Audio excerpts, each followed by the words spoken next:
Welcome to the Archive Network. I'm Aurelius, and with me, as always, Malik. We curate the Civilization Archive. Today, we open a new file. Aztec Civilization, Tal. Malik, you've had this one on your desk for a while. Imagine a world where towering mountains loom, casting long shadows over crystal-clear lake. In the Valley of Mexico, the air thrums with anticipation. The Mexica, newcomers with dreams in their hearts, step into a land already filled with established city-states and rich histories.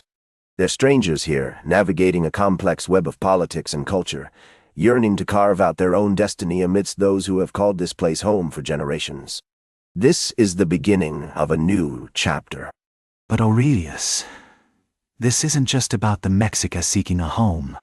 It's about survival in a land that doesn't welcome them. They're up against powerful neighbors like Culhuacan and Texcoco, who see them as a threat. It's not just ambition driving them. It's the harsh struggle against exclusion and the reality of their new environment that makes every day a fight for existence. We need to remember the faces behind these challenges, the families, and the hopes they carry. True, but the Mexica's resilience really shines through their many challenges. They adapt remarkably, using their environment to not just survive, but thrive. Take these reed shelters by Lake Texcoco, for instance. They illustrate their ingenuity and resourcefulness. Archaeologists uncover remnants of their early lives, humble, yet persistent. This adaptability laid the foundation for their society. It's a testament to human spirit that even in hardship, they found ways to flourish and build something lasting. But let's not romanticize their struggle. The codices speak of visions and omens, but we have to remember that behind those stories lies real hunger and desperation. The Mexica weren't just wandering dreamers. They were people driven by necessity. Their innovations weren't just clever tricks. They were survival tactics born from dire circumstances. Each invention, each adaptation, was a response to the harsh realities they faced every day. This was their fight for survival, and it was deeply human. Their creation of chinampas is truly remarkable.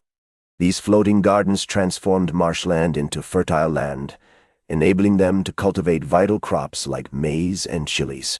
This ingenuity highlights their resourcefulness. They didn't just adapt. They thrived against the odds. In an environment that might have seemed inhospitable, they found a way to create abundance. This kind of innovation is what sets great civilizations apart. It's a reminder of how human ingenuity can reshape the world around us. But we must remember, these innovations were not just agricultural feats. They represented a profound shift in their identity. The Mexica were carving out their place in a world that often felt hostile. Through the Calpoli system, they built a strong community, sharing resources and managing their daily lives together. This wasn't just about survival. It was about connection and support amidst uncertainty. They leaned on one another, turning their shared struggles into strength. Their organization into Calpoli shows us how complex they were becoming. Leadership didn't just spring up randomly. It emerged from their most capable warriors, the Tlatoni. These individuals weren't merely military leaders. They also held spiritual significance, acting as intermediaries between the gods and their people. This blend of power, military might mixed with spiritual authority, shaped their early governance. It created a unique structure where strength and belief intertwined, guiding their society in ways we can still recognize today. Yet, let's not overlook the fact that these leaders were mercenaries at first. The Mexica's reputation as fierce and skilled fighters meant they often found themselves as pawns in larger political games. They were both allies and threats to the city-states around them. This duality is crucial for understanding how they navigated their early interactions.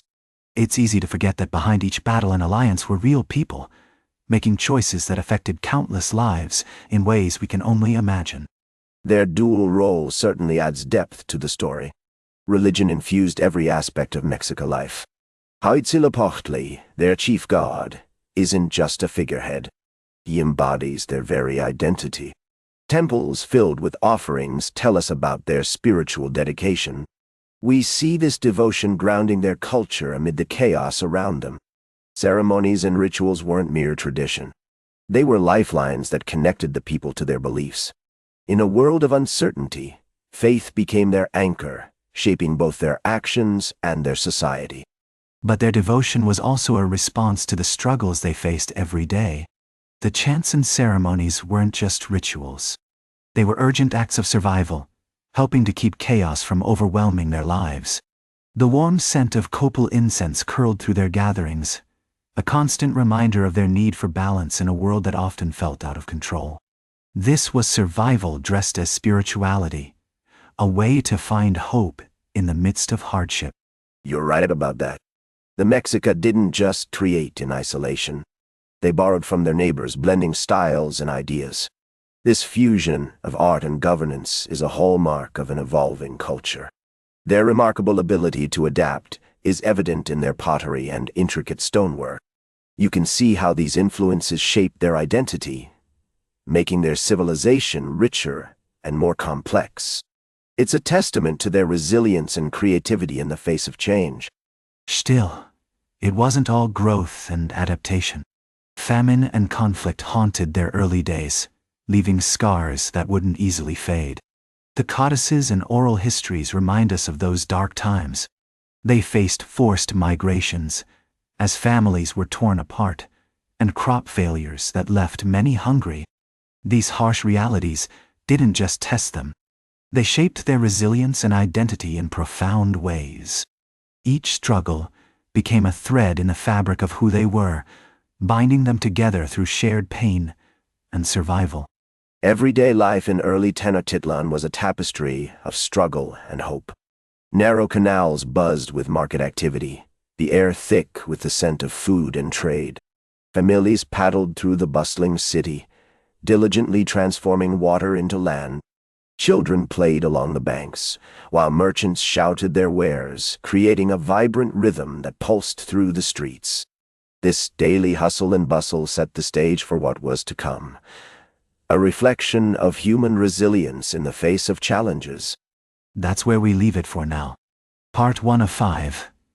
Aztec civilization is far from done. If you're new here, we're Aurelius and Malik, curators of the Civilization Archive, part of the Archive Network. Part 2 drops soon.